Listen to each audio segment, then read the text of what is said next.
belakangnya, yaitu di era modern, siswa dituntut berpikir kritis, kreatif, dan mampu memecahkan masalah, bukan sekedar menghafal. HOTS penting dalam matematika karena mendorong siswa memahami konsep dan menerapkannya secara nyata. Namun, soal yang digunakan masih banyak bersifat rutin, padahal soal berbasis HOTS dapat melatih siswa untuk menyusun strategi dan mengambil keputusan logis. 3 kemampuan utama HOTS dalam matematika. Yang pertama ada pemecahan masalah, yaitu memahami persoalan dan mencari solusi. Yang kedua, berpikir kritis, yaitu menganalisis informasi secara logis. Yang terakhir itu berpikir kreatif, menemukan cara baru menyelesaikan masalah. Maka, makalah ini bertujuan menganalisis 3 soal matematika untuk mengidentifikasi unsur HOTS dan merancang soal orisinal lengkap dengan rubrik penilaian. Selanjutnya ada rumusan masalah. Yang pertama, apa karakteristik soal matematika yang dapat mengukur HOTS, yaitu pemecahan masalah, berpikir kritis, dan kreatif. Yang kedua, bagaimana analisis 3 soal contoh matematika dari berbagai sumber berdasarkan aspek HOTS. Yang ketiga, bagaimana merancang 3 soal matematika orisinal untuk mengembangkan kemampuan HOTS siswa. Dan yang terakhir, bagaimana bentuk rubrik penilaian yang sesuai dengan soal-soal berbasis HOTS. Tujuan penelitiannya yang pertama ada menjelaskan karakteristik soal matematika yang mengukur HOTS, yaitu pemecahan masalah, berpikir kritis, dan kreatif. Yang kedua, menganalisis 3 soal dari berbagai sumber berdasarkan dominan aspek HOTS. Yang ketiga, merancang 3 soal orisinal untuk mengembangkan HOTS siswa. Dan yang terakhir itu menyusun rubrik penilaian yang tepat untuk menilai jawaban siswa pada soal HOTS. Baik, kajian teori yang pertama yaitu kemampuan berpikir tingkat tinggi. Kemampuan berpikir matematis adalah keterampilan kognitif yang memungkinkan individu memahami, menganalisis, dan menyelesaikan masalah matematika secara logis dan sistematis. Menurut Wanita Asari, kemampuan ini dikembangkan melalui soal kontekstual yang relevan dan menarik bagi siswa. Aspek pentingnya yaitu pemahaman konsep, penalaran, pemecahan masalah, dan komunikasi matematis.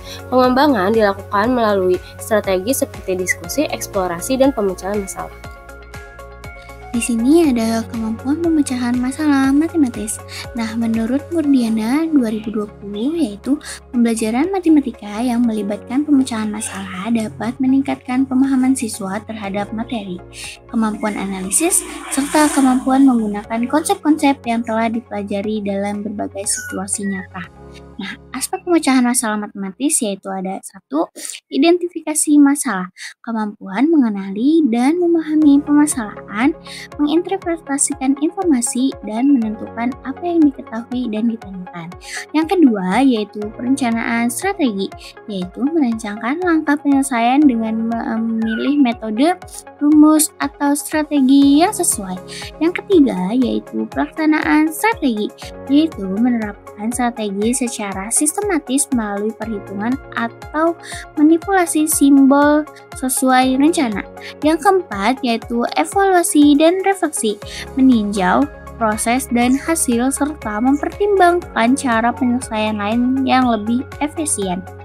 Dengan keempat aspek ini, siswa lebih siap menghadapi tantangan matematika dan kehidupan nyata secara efektif dan logis. Selanjutnya, materi berpikir kritis dalam matematika.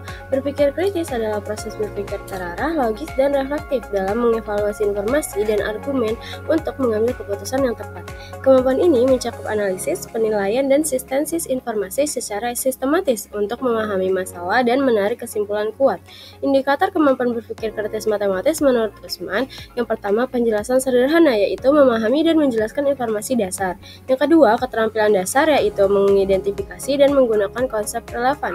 Yang ketiga, menyimpulkan, yaitu menarik kesimpulan logis dari informasi. Dan yang terakhir, mengatur strategi, yaitu merencanakan dan menerapkan penyelesaian efektif. Penting dalam pembelajaran matematika karena mendukung pemahaman konsep, pemecahan masalah, dan komunikasi matematis yang logis. Kemampuan selanjutnya yaitu berpikir kreatif dalam matematika. Berpikir kreatif adalah kemampuan kita untuk menghasilkan ide-ide baru yang orisinal dan juga bermanfaat. Tapi tidak hanya itu, ide-ide ini juga harus bisa diterapkan secara fleksibel dan inovatif dalam menyelesaikan masalah. Jadi ini bukan sekedar unik, tetapi juga berguna. Menurut Runko dan Acar pada tahun 2012, berpikir kreatif melibatkan imajinasi dan eksplorasi. Artinya, kita harus membayangkan kemungkinan yang belum ada dan berani mengeksplorasi cara-cara yang belum pernah dicoba sebelumnya. Untuk lebih memahami proses berpikir kreatif, kita bisa melihatnya dari 4 aspek. Yang pertama, ada fluency, yaitu kemampuan menghasilkan banyak ide dalam waktu singkat. Semakin banyak, semakin besar peluang menghasilkan solusi terbaik. Yang kedua, ada flexibility, yaitu kemampuan melihat suatu masalah dari berbagai sudut pandang dan mengubah pendekatan jika cara lama tidak berhasil. Ketiga, originality. Ini soal menyampaikan ide yang unik dan belum pernah terpikirkan orang lain. Dan terakhir, elaboration. Kemampuan untuk mengembangkan ide tersebut menjadi solusi yang rinci dan juga matang. Keempat aspek ini saling melengkapi. Dengan mengasahnya, kita bisa lebih siap menghadapi tantangan dengan cara-cara yang lebih efektif dan juga inovatif. Di sini ada analisis soal matematika, yaitu sumber dari kumpulan soal-soal HOTS Matematika SMP by MATLAB. Di sini soalnya yaitu Fatih akan memasukkan buku yang berukuran sama dalam sebuah kotak berbentuk seperti balok pada gambar di bawah ini. Bisa dilihat kotak dan bukunya. Nah, berapakah jumlah buku maksimum yang dapat dimasukkan Fatih ke dalam kotak? Langsung saja kita ke penyelesaiannya, yaitu langkah 1, identifikasi masalah, di mana langkah pertama adalah memahami informasi yang tersedia. Nah, soal ini berkaitan dengan menyusun objek 3 dimensi, yaitu buku dalam ruang 3 dimensi, yaitu kotak, dengan ukuran tertentu. Siswa harus menentukan berapa banyak buku yang dapat dimasukkan tanpa menyisakan ruang yang tidak dimanfaatkan secara efektif. Yang diketahui yaitu dimensi buku 20 cm dikali 15 cm dikali 4 cm. Kedua yaitu dimensi kotak 36 cm dikali 20 cm dikali 30 cm. Yang ditanyakan yaitu jumlah maksimum buku yang bisa dimuat di dalam kotak. Nah, langkah kedua yaitu perencanaan strategi. Langkah berikutnya ini adalah menentukan strategi yang tepat karena objeknya berbentuk balok. Nah, kita perlu mencocokkan masing-masing sisi buku terhadap sisi kotak agar penyusunannya dapat dilakukan secara optimal. Nah, perencanaan ini mencakup menentukan arah orientasi buku yang efisien sehingga ruang dalam kotak dapat dimanfaatkan semaksimal mungkin. Nah, kita dipilih orientasinya yaitu tinggi buku 6 cm. Kita taruh berdiri. Tingginya ke arah tinggi kotak yang sejajar dengan tinggi kotak yaitu 30 cm. Nah, lebar buku 15 cm. Yang disusun ke arah panjang kotak yaitu 36 cm. Panjang buku yaitu 20 cm. Disusun ke arah lebar yang kotak 20 cm. Nah, lanjut ke langkah yang ketiga yaitu pelaksanaan strategi. Nah, kita hitung berapa banyak buku yang dapat dimuat sesuai orientasi yang direncanakan. Nah, tadi arah tingginya yaitu 30 cm, terus tinggi bukunya 6 cm, jadi 30 dibagi 6 sama dengan 5 buku ke atas.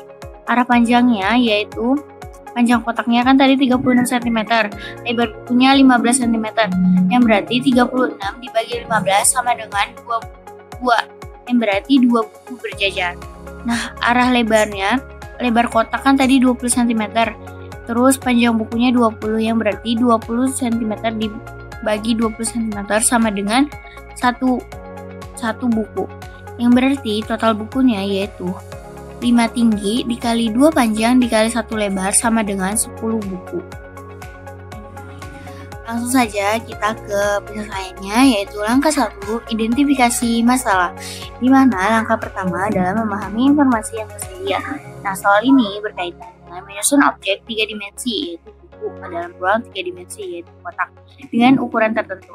Siswa harus menentukan berapa banyak buku yang dapat dimasukkan tanpa menyisakan ruang yang tidak dimanfaatkan secara efektif. Yang diketahui yaitu dimensi buku 20 cm dikali 15 cm dikali 6 cm. Kedua yaitu dimensi kotak 36 cm dikali 20 cm dikali 30 cm. Yang ditanyakan yaitu jumlah maksimum buku yang bisa dimuat di dalam kotak. Nah, langkah kedua yaitu perencanaan strategi. Langkah berikutnya ini adalah menentukan strategi yang tepat karena objeknya berbentuk balok.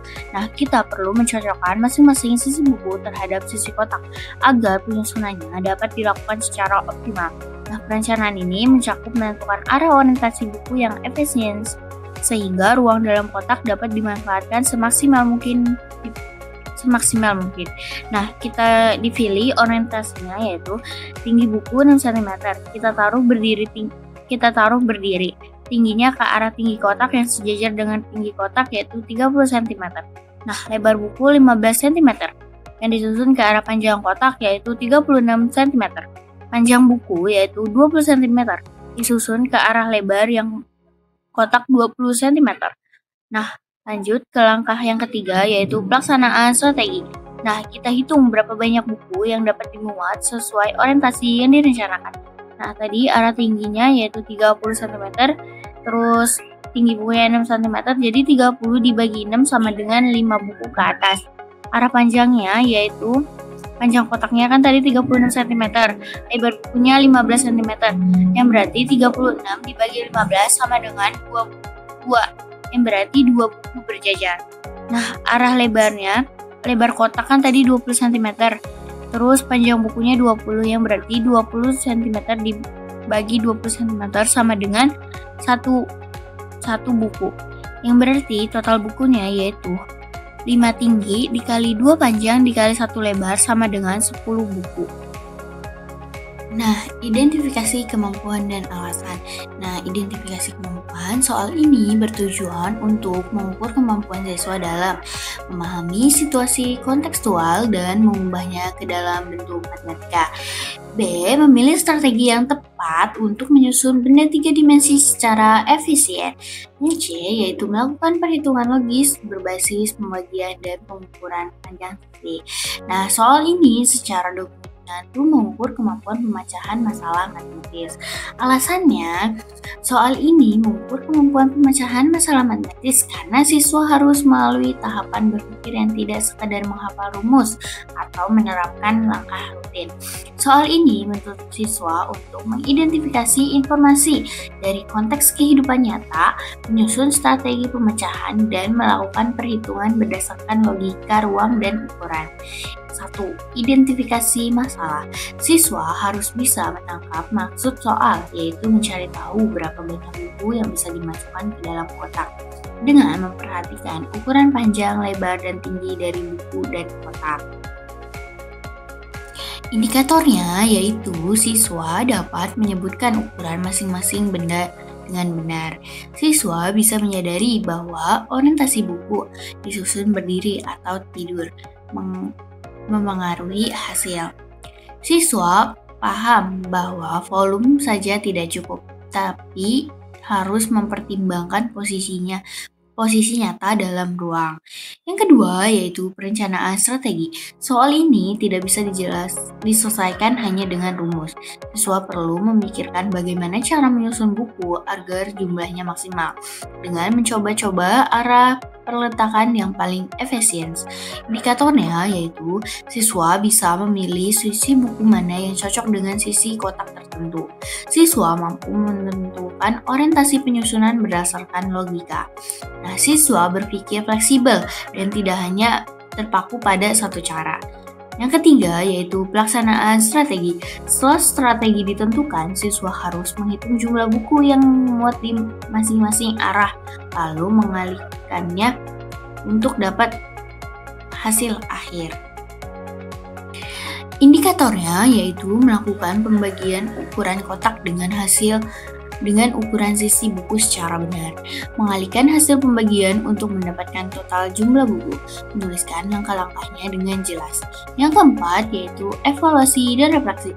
Siswa tidak cukup hanya berhenti setelah menghitung. Ia juga harus memastikan bahwa jawabannya masuk akal dan strateginya memang sudah optimal. Nah, indikatornya yaitu siswa memeriksa kembali semua langkah dan hasil perhitungan. Siswa dapat menjelaskan kenapa cara tersebut paling tepat. Siswa mempertanyakan apakah ini benar-benar jawabannya maksimal. Soal yang kedua yaitu Bu Ana dan Pak Budi sedang menyiapkan hadiah di toko A. Bu Ana membeli 18 buku tulis dan 15 pensil dengan harga Rp120.000. Sedangkan Pak Budi membeli 12 buku tulis dan 20 pensil dengan harga Rp100.000. Karena masih kekurangan, Bu Ana membeli lagi 10 buku tulis dan 7 pensil dengan membayar Rp61.000. Dan Pak Budi membeli lagi 9 buku tulis dan 8 pensil dengan harga Rp60.000 di toko B. Pernyataan manakah yang benar? Penyelesaiannya yaitu langkah Yang pertama, memahami masalah dan menyusun informasi, memberikan penjelasan secara sederhana. Kita ubah informasi pembelian menjadi bentuk persamaan matematika. Toko A, Bu Ana membeli 18 buku dan 15 pensil, yaitu 120.000, yaitu 18B ditambah 15P sama dengan 120.000. Pak Budi membeli 12 buku dan 20 pensil seharga 100.000. 12B ditambah 20P sama dengan 100.000. Toko A, Bu Ana membeli 10 buku dan 7 pensil, 61.000. 10B ditambah 7P sama dengan 61.000. Pak Budi membeli 9 buku dan 8 pensil sama dengan 60.000. Jadi 9B ditambah 8P sama dengan 60.000. Langkah yang kedua, menyelesaikan sistem persamaan, membangun keterampilan dasar dan mengatur strategi. Di toko A, eliminasi untuk mencari harga satuan. Yang pertama, 18B ditambah 15P sama dengan 120.000. Yang kedua, 12B ditambah 20P sama dengan 100.000. Langkah penyelesaiannya yaitu yang pertama, perkalian untuk menyamakan koefisien. Yang pertama dikali 4 yaitu 72B ditambah 60P sama dengan 480.000. Yang kedua dikali 3, 36B ditambah 60P sama dengan 300.000. Selanjutnya dikurangkan 72B ditambah 60P dikurang 36B ditambah 60P sama dengan 480.000 dikurang 300.000. Seharga 180.000. Lalu dibagi 36B sama dengan 5.000. Substitusikan kebersamaan. Yang pertama, 18 dikali 5.000 ditambah 15P sama dengan 120.000. 90.000 ditambah 15P sama dengan 120.000. 15P sama dengan 30.000. P sama dengan 2.000. Jadi di toko A, buku tulis sama dengan 5.000 dan pensil sama dengan 2.000. Selanjutnya yang di toko B, eliminasi untuk mencari harga satuannya. 10B ditambah 7P sama dengan 61.000, 9B ditambah 8P sama dengan 60.000. Langkahnya eliminasi dengan menyamakan koefisien P. Dikali 8, jadi 80B ditambah 56P sama dengan 488.000. Di yang kedua itu dikali 7, 63B ditambah 56P sama dengan 420.000. Selanjutnya dikurangkan 80B ditambah 56P dikurang 63B ditambah 56P. Seharga 488.000 dikurang 420.000. Selanjutnya itu 17B sama dengan 68.000 kan. Jadi B sama dengan 4.000. Substitusikan kebersamaannya. Yang ketiga, 10 dikali 4.000 ditambah 7P sama dengan 61.000. Selanjutnya itu 40 ditambah 7P sama dengan 61.000. 7P sama dengan 21.000. Jadi P sama dengan 3.000. Jadi di toko B, buku tulis yang seharga 4.000 dan pensil seharga 3.000. Langkah yang ketiga, menarik kesimpulan logis dari hasil perhitungan. Buku tulis di toko B lebih murah. Yang kedua, pensil di toko B lebih mahal. Jadi pernyataan yang benar adalah harga buku tulis lebih murah di toko B, sedangkan harga pensil lebih mahal di toko B dibandingkan toko A. Selanjutnya ada identifikasi kemampuan dan alasan. Yang pertama ada identifikasi kemampuan. Soal ini bertujuan untuk melatih siswa. Yang pertama ada menyusun sistem persamaan linear. Dari soal ini menuntut siswa untuk tidak hanya menyelesaikan situasi konseptual. Yang kedua, menyelesaikan sistem persamaan dua variabel dengan metode eliminasi atau substitusi. Yang terakhir, membandingkan hasil akhir dan menarik kesimpulan yang logis berdasarkan data numerik. Soal ini secara dominan mengukur berpikir kritis matematis. Alasannya, soal ini menuntut siswa untuk tidak hanya menyelesaikan sistem persamaan dua variabel, tetapi juga melakukan evaluasi dan penilaian terhadap hasil perhitungan yang diperoleh dari dua kondisi berbeda. Hal ini berkaitan langsung dengan kemampuan berpikir kritis karena siswa dituntut untuk yang pertama, memberikan sederhana.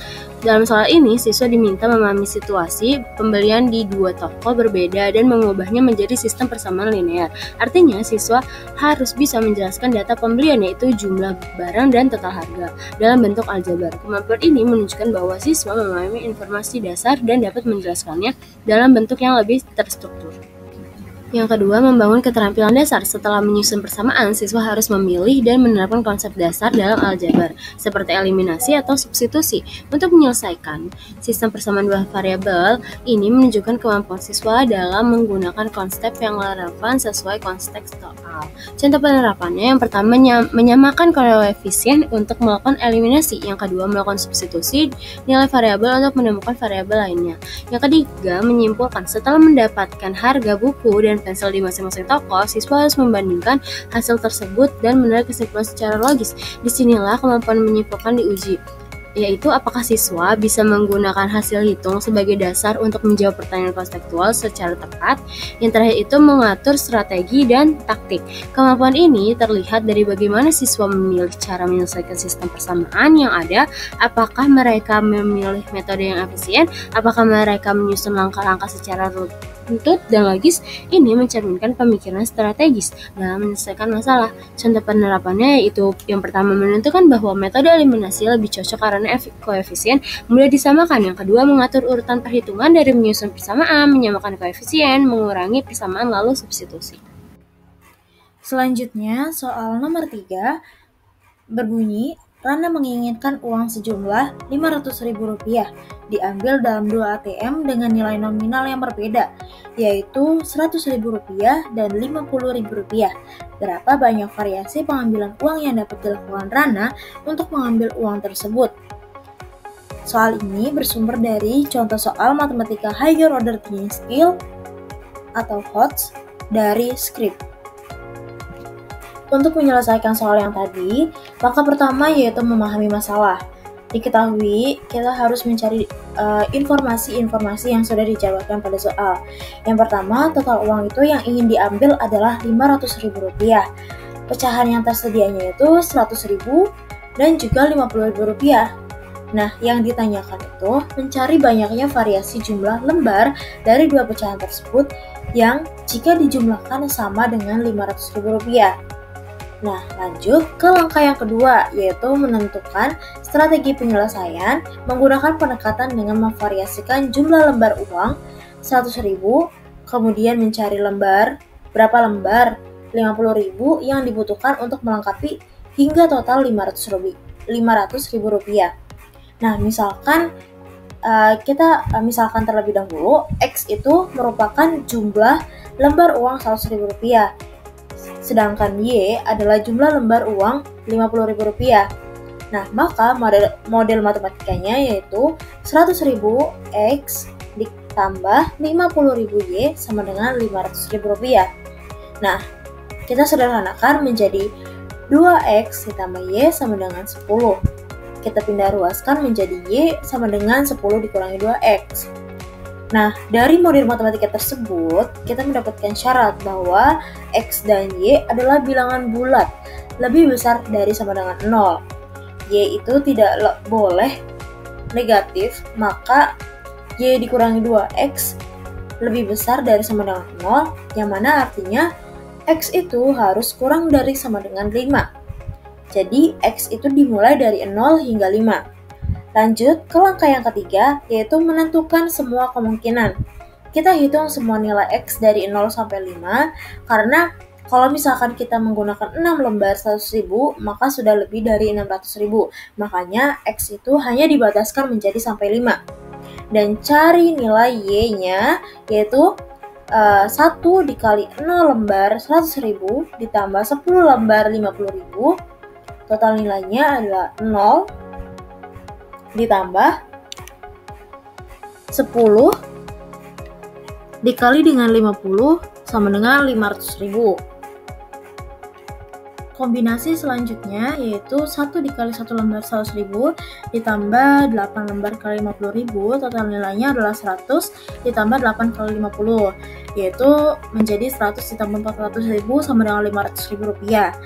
Selanjutnya 2 dikali 2 lembar 100.000 ditambah 6 lembar kali 50.000. Total nilainya adalah 2 dikali 100.000 ditambah 6 dikali 50.000, jadinya 500.000. Kemudian 3 lembar 100.000 ditambah 4 lembar 50.000 itu menjadi 300.000 ditambah 50.000. Mohon maaf, ditambah 200.000 menjadi 500.000. Kemudian 4 lembar 100.000 itu 400.000 ditambah 2 lembar 50.000 itu 100.000, sehingga total nilainya adalah Rp500.000. Selanjutnya ada 5 lembar 100.000 ditambah 0 lembar 50.000, jadi totalnya adalah Rp500.000. Dari semua kombinasi tersebut menghasilkan jumlah uang yang tepat, yaitu Rp500.000. Lanjut ke langkah yang keempat, yaitu refleksi dan simpulan. Jadi sudah kita coba semua kemungkinan jumlah 100.000 dari 0 sampai 5 lembar, lebih dari itu akan melebihi 500.000. Jadi itu tidak memenuhi syarat ataupun tidak valid. Total kombinasi yang mungkin adalah 6 cara. Kesimpulannya yaitu terdapat 6 variasi kombinasi pengambilan uang yang bisa dilakukan Rana dengan menggunakan pecahan 100.000 dan Rp50.000 untuk mendapatkan total nilai uang sebesar Rp500.000. Setelah menyelesaikan penyelesaian pada soal tersebut, kita menganalisis identifikasi kemampuan serta alasan dan kesesuaian soalnya. Nah, identifikasi kemampuan yang diukur yaitu berpikir kreatif matematis.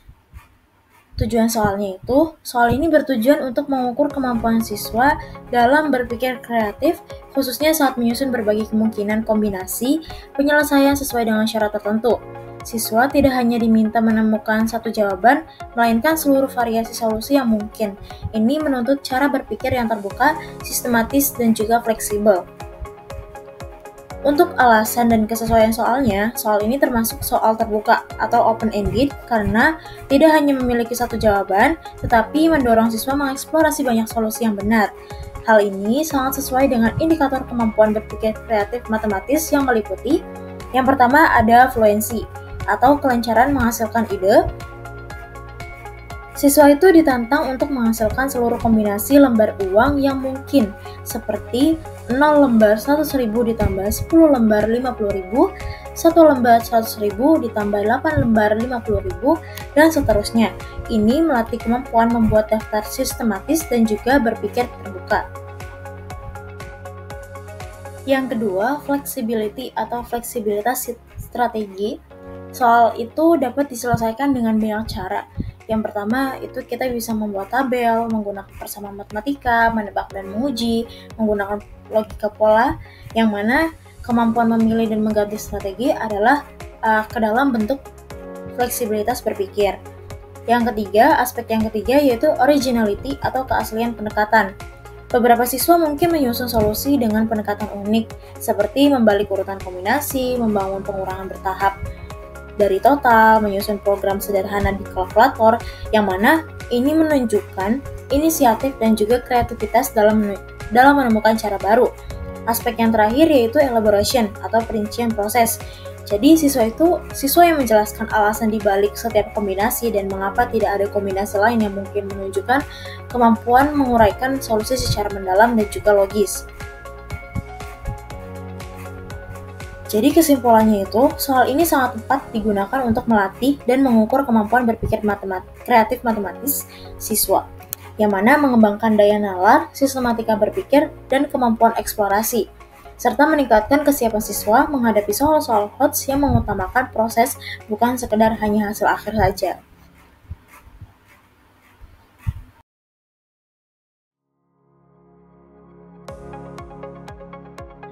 Di sini ada soal orisinal yaitu dengan kemampuan pemecahan masalah matematis dengan soal yaitu di dalam sebuah kantong terdapat 5 kelereng merah, 3 kelereng biru, dan 2 kelereng hijau. Jika diambil 2 kelereng secara acak tanpa dikembalikan pengambilan pertama, berapakah peluang terambilnya kedua kelereng berwarna merah? Ini soal kemampuan apa? Soal kemampuan pemecahan masalah matematis. Langkah yang ke-1 yaitu pertama, kita tentukan dulu total jumlah kelerengnya. Nah, semua jumlah kelerengnya. Nah, jadi total jumlah kelereng merah kan 5, biru 3, hijau 2. Jadi ditotalinnya sama dengan 5 ditambah 3 ditambah 2 yang berarti sama dengan 10. Jadi total semua kelereng yaitu 10 kelereng. Yang langkah kedua yaitu peluang mengambil kelereng merah pertama. Total kelereng kan 10. Nah, peluang pertamanya tadi kelereng merah 5. Nah, total kelereng 10, jadi 5 dibagi 10 sama dengan 1/2. Langkah yang ketiga yaitu peluang mengambil kelereng merah kedua. Nah, setelah tadi 1 merah diambil, jadi sisa kelereng merah kan 4. Jadi sisa totalnya kelereng 9. Nah, peluang keduanya berarti 4 dibagi 9. Nah, 4/9 hasilnya. Langkah keempat, peluang kedua-duanya warna merah. Nah, kita hitung peluang totalnya. 5/10 dikalikan dengan peluang yang kedua, yaitu 4/9. Nah, 5/10 tadi menghasilkan 1/2, sedangkan 4/9 sama dengan 4/9, jadi 1/2 dikali 4/9 sama dengan 4/18, sama dengan 2/9. Nah, peluang terambilnya 2 kelereng merah secara berturut-turut tanpa dikembalikan adalah 2/9 atau sekitar 22,22%. Nah, di sini ada rubrik penilaian dan deskripsi penilaian. Yang pertama, kita bahas rubrik penilaian terlebih dahulu. Di sini ada tabel, yang dimana tabelnya ada aspek pemecahan masalah matematis, indikator rubrik, contoh dari penyelesaian sistematis, skor maksimal, dan skor yang diberikan. Nah, yang pertama, aspek pemecahan masalah matematisnya yaitu memahami masalah. Indikator rubriknya menuliskan informasi yang diketahui dan ditanyakan secara lengkap. Contoh dari penyelesaian sistematisnya, merah sama dengan 5, biru sama dengan 3, hijau sama dengan 2, jadi totalnya sama dengan 10 kelereng. Yang ditanyakan, peluang terambil 2 kelereng merah berturut-turut tanpa dikembalikan. Skor maksimalnya yaitu 2, skor yang diberikannya itu 2. Yang kedua yaitu aspek pemecahan masalah matematisnya, yaitu merencanakan strategi penyelesaian. Dengan indikator rubriknya, menentukan strategi yang sesuai menggunakan aturan peluang berturut-turut tanpa pengembalian. Contoh dari penyelesaian sistematisnya yaitu langkah yang kedua, peluang mengambil kelereng merah pertama sama dengan 5/10. Langkah yang ketiga, peluang mengambil kelereng merah kedua yaitu 4/9. Skor maksimalnya yaitu 3, skor yang diberikan yaitu 3. Yang ketiga yaitu aspek pemecahan masalah matematisnya, yaitu melaksanakan strategi. Indikator rubriknya melakukan perhitungan peluang dengan benar dan logis. Contoh dari penyelesaian sistematisnya yaitu langkah yang yaitu peluang total sama dengan 5/10 dikali 4/9 sama dengan menghasilkan 20/90 atau 2/9. Kurang lebih 22,22%. Skor maksimalnya yaitu 3, skor yang diberikan 3. Yang keempat, aspek pemecahan masalah matematisnya yaitu meninjau kembali penyelesaian. Dengan indikator rubrik, menyimpulkan hasil akhir dengan interpretasi sesuai konteks. Contoh dari penyelesaian sistematisnya yaitu peluang terambilnya 2 kelereng merah secara berturut-turut tanpa dikembalikan, yaitu adalah 22,22%. Skor maksimalnya 2, skor yang diberikannya yaitu 2.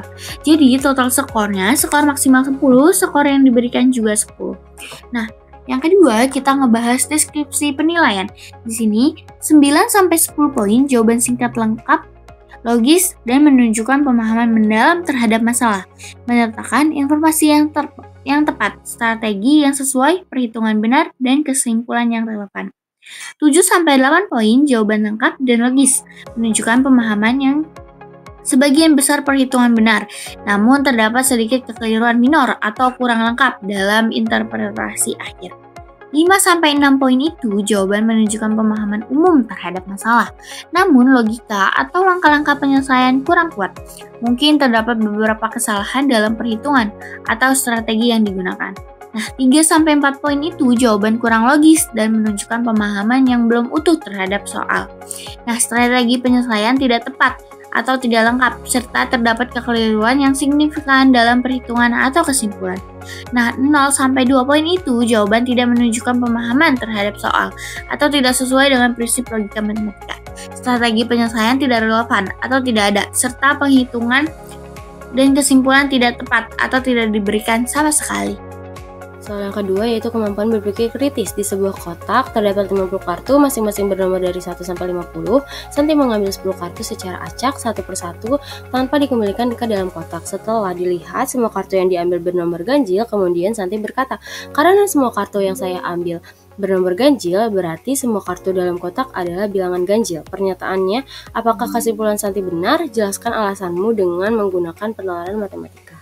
Penyelesaiannya itu kesimpulan Santi tidak benar. Alasannya yang pertama itu kartu bernomor 1 sampai 50 terdiri dari 25 bilangan ganjil, 1, 3, 5 dan seterusnya sampai 49. Yang kedua, 25 bilangan genap yaitu 2, 4, 6 seterusnya sampai 50. Yang kedua, alasan yang kedua yaitu Santi hanya mengambil 10 kartu dari 50, jadi dia belum melihat seluruh isi kotak. Yang ketiga, meskipun semua kartu yang diambil bernomor ganjil, bisa saja itu terjadi secara kebetulan.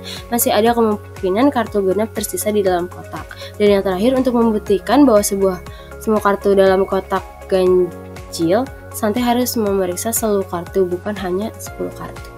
Bisa dilihat dari rubrik finalnya, yaitu ada yang pertama pemahaman soal, identifikasi informasi, yang ketiga logika penyelesaian, penggunaan contoh atau bukti, yang terakhir ada kesimpulan akhir dengan skor 10. Deskripsi penilaiannya yang pertama 9-10 poin, jawaban sangat lengkap, logis, dan menunjukkan pemahaman mendalam serta penggunaan argumen dan contoh yang tepat.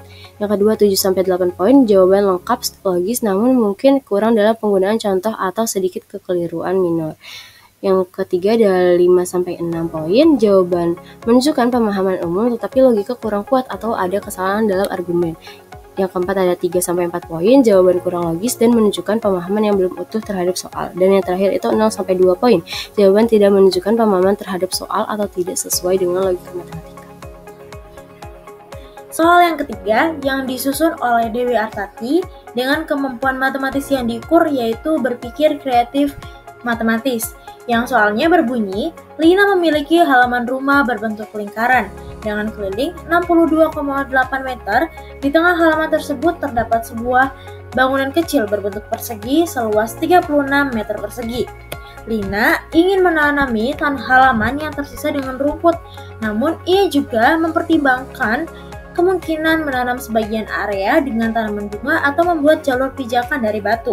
Setiap meter persegi rumput memerlukan biaya Rp25.000, sementara itu setiap tanaman bunga membutuhkan 0,5 meter persegi dan biayanya itu Rp10.000 per tanaman.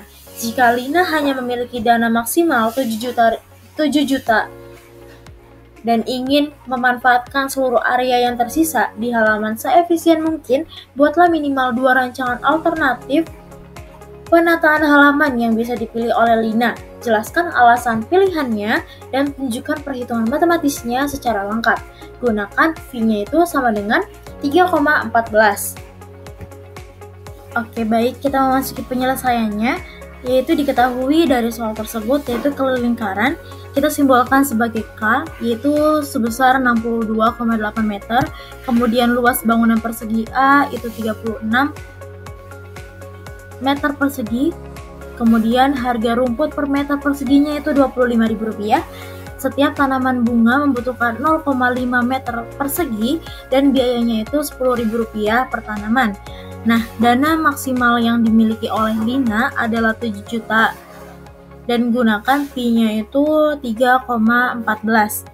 Ditanyakan, berikan 2 alternatif penataan dengan perhitungan biaya dan luas area, serta jelaskan mana yang paling efisien dan juga ataupun yang paling estetik ya.